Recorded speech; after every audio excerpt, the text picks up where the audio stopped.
अस्सलामुअलैकुम। तो व्यूअर्स, आज मैं आपको बनाना सिखाऊंगी bakery style cold club sandwich, जो कि बाज़ार से बहुत महंगा मिलता है। तकरीबन 350 रुपीज़ का ये एक सैंडविच मिलता है। लेकिन अगर आप इसे घर पे बनाएं तो बहुत कम बजट में ढेर सारे सैंडविचेस आप बहुत आसानी से बना के तैयार कर सकते हैं। वन डिश पार्टी हो या फिर आपने बच्चों को स्कूल लंच के लिए बनाकर देने हों, या फिर घर पे जैसे आजकल छुट्टियां हैं तो बच्चों को स्नैक्स के तौर पर भी आप बनाकर दे सकते हैं। आप इनकी लुक चेक कीजिए, माशाल्लाह से दिखने में इतने खूबसूरत लग रहे हैं। खाने में बेहद मज़ेदार और हेल्दी सैंडविच रेसिपी है ये। तो बनाकर फ़ीडबैक ज़रूर दीजिएगा, तो आप मेरी इस रेसिपी के फ़ैन हो जाएंगे। तो बहुत ही मज़ेदार सैंडविचेस बनते हैं ये। तो चलिए बनाना शुरू करते हैं इस रेसिपी को। तो इसके लिए सबसे पहले मैंने 1 कप भर के लिया है उबला हुआ श्रेडेड चिकन था, जिसे मैंने थोड़ा सा नमक डाल के 1 टीस्पून के बराबर बॉईल किया था। उसके बाद उसे श्रेड कर लिया था। इसके अंदर मैंने 1 कप डाल दी है मायोनीज़, आधा कप बंद गोभी जिसे मैंने बिल्कुल बारीक क्रश कर लिया था, ये ऐड कर दूंगी। बहुत ही सिंपल से मसाले इसमें जाएंगे। नमक डालूंगी 1/4 टीस्पून और काली मिर्च का पाउडर डालूंगी 1 टीस्पून। बस ये 2 सिंपल से मसाले हैं, अच्छी तरह से मिक्स कर लेंगे। थोड़ा सा इसको सॉसी रखना है आपने। अगर आपको ये लगे कि थोड़ी हार्ड और ड्राई है तो आपने इसके अंदर 1 से 2 टेबल स्पून दूध मिक्स कर लेना है। तो यहाँ पे देखिए मैंने तकरीबन 1 टेबल स्पून दूध डाला है, अच्छे से इसे मिक्स किया है। अभी भी थोड़ी सी मुझे ये हार्ड लग रही थी तो मैंने इसमें 1 टेबल स्पून मज़ीद ऐड कर दिया था। अच्छी तरह मिक्स करते हुए सॉसी सा किस्म का ये मटेरियल हमारा बन के तैयार है।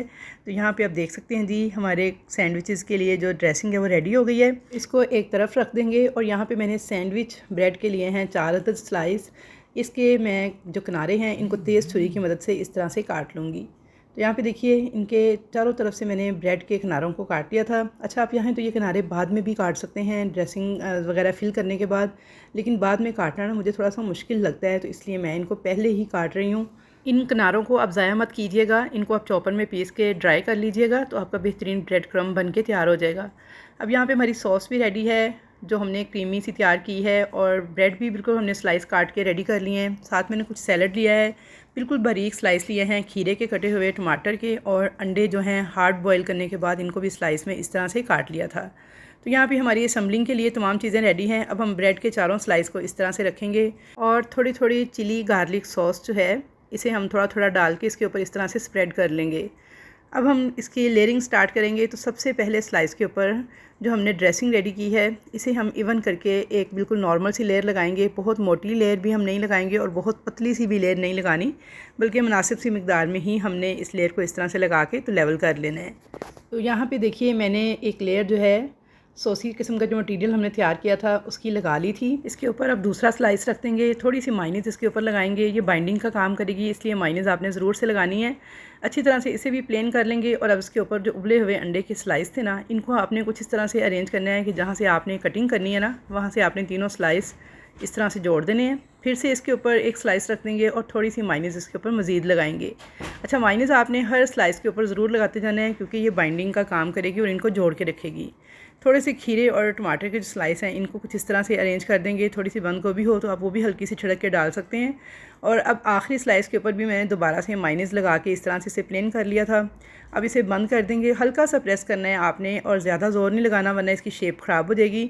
और आपने इसे नाइफ़ के साथ इस तरह सेंटर से कट कर लेना है। तो यहाँ पे आप इसकी लुक चेक कीजिए। जो अंडे हमने सेंटर में लगाए थे और खीरे और टमाटर, तो देखिए माशाल्लाह से कितने शानदार लग रहे हैं।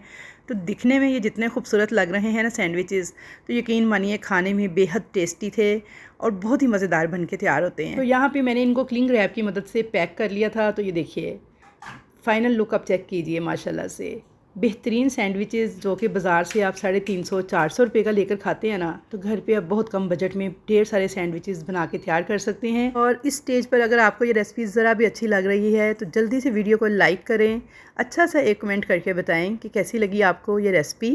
तो इंशाल्लाह ताला बहुत ज़्यादा पसंद आएगी आपको। जब इसे एक बार बनाकर आप ट्राई करेंगे ना, तो यकीन करें बार बार ट्राई करने पे मजबूर हो जाएंगे क्योंकि बनती ही बेहद मज़ेदार है। तो मुलाकात होगी आपके साथ इंशाल्लाह ताला एक अच्छी और नई रेसिपी के साथ। तब तक के लिए अल्लाह हाफ़िज़।